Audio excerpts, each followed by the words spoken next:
آج کا ہمارا موضوع ہے سیکنڈ ریٹ ایجوکیشن سسٹم اور پاکستان۔ انگلش ماہر تعلیم لارڈ میکالے برطانوی حکومت کو لکھتا ہے، ہمیں فی الحال ایک ایسی کلاس تشکیل دینے کی پوری کوشش کرنی چاہیے جو ہمارے اور ان لاکھوں ہندوستانیوں کے درمیان ترجمانی کا کام کر سکیں جن پر ہم حکومت کرتے ہیں۔ ایک ایسے طبقے کی تشکیل جس کے افراد اپنے خون اور رنگت میں تو ہندوستانی ہوں لیکن پسند ناپسند اور رائے، اخلاق اور دانش کے لحاظ سے انگریز ہوں۔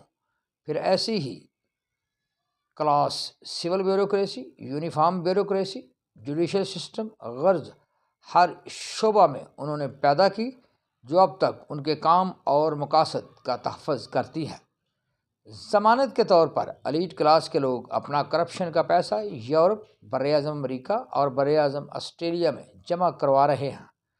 علاوہ ازیں اپنی اولاد یورپ، براعظم امریکہ اور براعظم آسٹریلیا میں تعلیم کے نام پر بھیج رہے ہیں اور پاکستانی معیشت کو کمزور کر رہے ہیں۔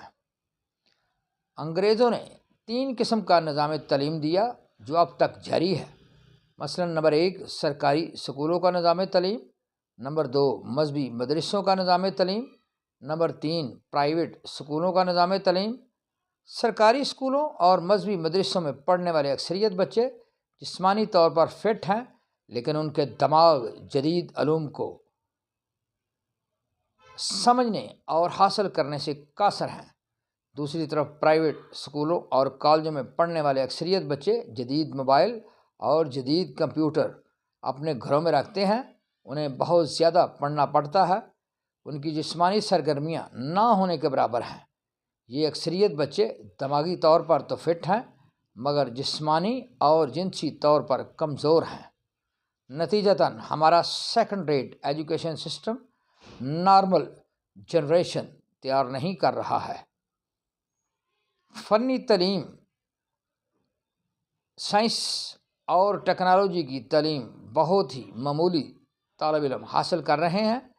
جنرل ایجوکیشن حاصل کرنے والے اکثریت طالب علم بے روزگاری کا سامنا کر رہے ہیں، حتیٰ کہ جنرل ایجوکیشن میں PhD کرنے والے طالب علم بھی آپ کو بے روزگار مل جائیں گے۔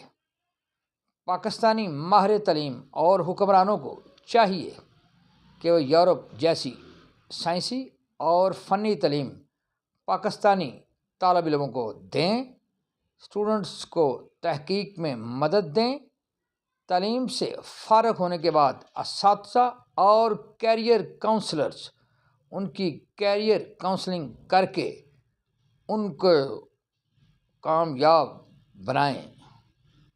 Please like, view, subscribe and offer your valuable comments on my YouTube channel TSC Tarak Sir channel. Thank you.